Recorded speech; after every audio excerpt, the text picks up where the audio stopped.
time ran on, thousands of pounds were offered in reward, for the death of Sir Danvers was resented as a public injury, but Mr. Hyde had disappeared out of the ken of the police, as though he had never existed.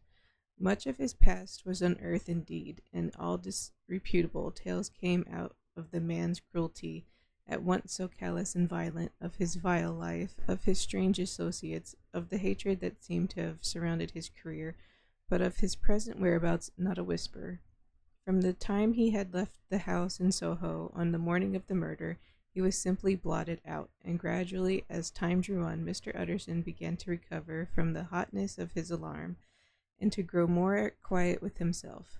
The death of Sir Danvers was, to his way of thinking, more than paid for by the disappearance of Mr. Hyde.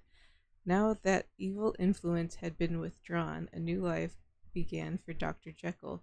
He came out of his seclusion, renewed relations with his friends, became once more their familiar guest and entertainer, and whilst he had always been known for charities, he was now no less distinguished for religion.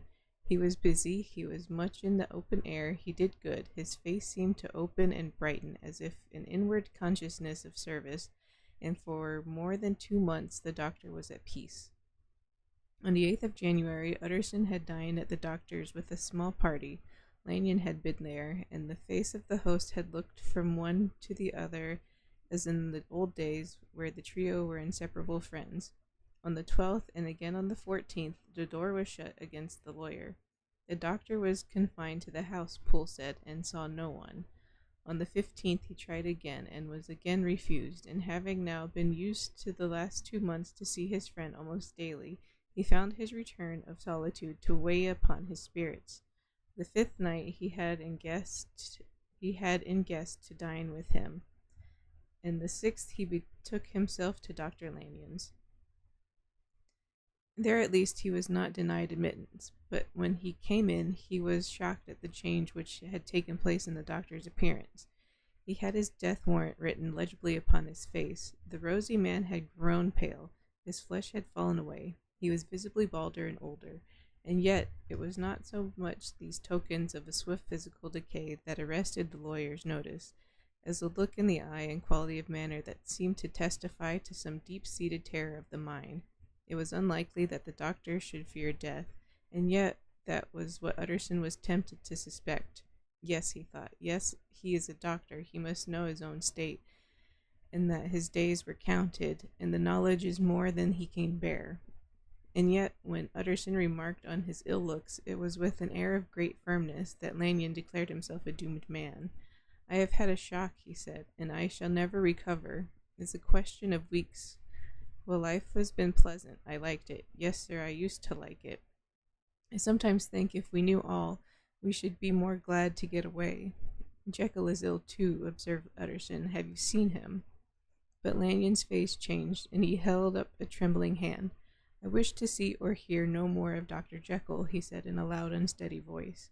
I am quite done with that person, and I beg that you will spare me any allusion to one whom I regard as dead. Tut, tut, said Mr. Utterson. And then after a considerable pause, can't I do anything? He inquired. We are 3 very old friends, Lanyon. We shall not live to make others. Nothing can be done, returned Lanyon. Ask himself. He will not see me, said the lawyer. I am not surprised at that, was the reply. Some day, Utterson, after I am dead, you may perhaps come to learn the right and wrong of this. I cannot tell you, and in this meantime, if you can sit and talk with me and of other things, for God's sake, stay and do so. But if you cannot keep clear of this accursed topic, then in God's name go, for I cannot bear it. As soon as he got home, Utterson sat down and wrote to Jekyll, complaining of his exclusion from the house, and asking the cause of this unhappy break with Lanyon. And the next day brought him a long answer, often very pathetically worded, and sometimes darkly mysterious in drift. The quarrel with Lanyon was incurable. I do not blame our old friend, Jekyll wrote, but I share his view that we must never meet. I mean from henceforth to lead a life of extreme seclusion. You must not be surprised, nor must you doubt my friendship, if my door is often shut even to you. You must suffer me to go my own dark way. I have brought on myself a punishment and a danger that I cannot name. If I am the chief of sinners, I am the chief of sufferers also. I could not think that this earth contained a place for sufferings and terrors so unmanning. And you can do but one thing, Utterson, to lighten this destiny, and that is to respect my silence. Utterson was amazed. The dark influence of Hyde had been withdrawn. The doctor had returned to his old task and amenities. A week ago the prospect had smiled with every promise of a cheerful and honored age, and now, in a moment, friendship and peace of mind, and the whole tenor of his life were wrecked. So great and unprepared a change pointed to madness, but in view of Lanyon's manner and words, there must lie, for it seemed, deeper ground. A week afterwards, Dr. Lanyon took to his bed, and in something less than a fortnight he was dead.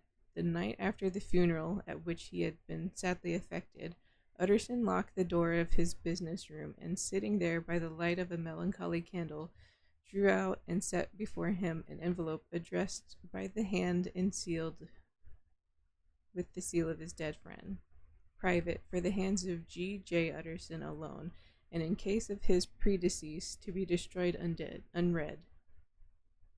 So was emphatically superscribed. And the lawyer dreaded to behold the contents. I have buried one friend today, he thought. What if this should cost me another? And then he condemned the fear as a disloyalty and broke the seal. Within there was another enclosure, likewise sealed, and marked upon the cover as not to be opened till the death or disappearance of Dr. Henry Jekyll. Utterson could not trust his eyes. Yes, it was disappearance, here again, as in the mad will which he had long ago restored to its author. Here again where the idea of a disappearance in the name of Henry Jekyll bracketed. But in the will, that idea had sprung from the sinister suggestion of the man Hyde. It was set there with a purpose all too plain and horrible. Written by the hand of Lanyon, what should it mean? A great curiosity came on the trustee to disregard the prohibition and dive at once to the bottom of these mysteries. But professional honor and faith to his dead friend were stringent obligations, and the packet slept in the inmost corner of his private safe. It is one thing to mortify curiosity, another to conquer it, and it may be doubted if, from that day forth, Utterson desired the society of his surviving friend with the same eagerness. He thought of him kindly, but his thoughts were disquieted and fearful. He went to call, indeed, but he was perhaps relieved to be denied admittance. Perhaps in his heart he preferred to speak with Poole upon the doorstep and surrounded by the air of sounds of the open city, rather than to be admitted into the house of voluntary bondage, and to sit and speak with its inscrutable recluse. Poole had indeed no very pleasant news to communicate. The doctor, it appeared, now more than ever confined himself to the cabinet over the laboratory, where he would sometimes even sleep. He was out of spirits. He had grown very silent. He did not read. It seemed as if he had something on his mind. Utterson became so used to the unvarying character of these reports that he fell off little by little in the frequency of his visits.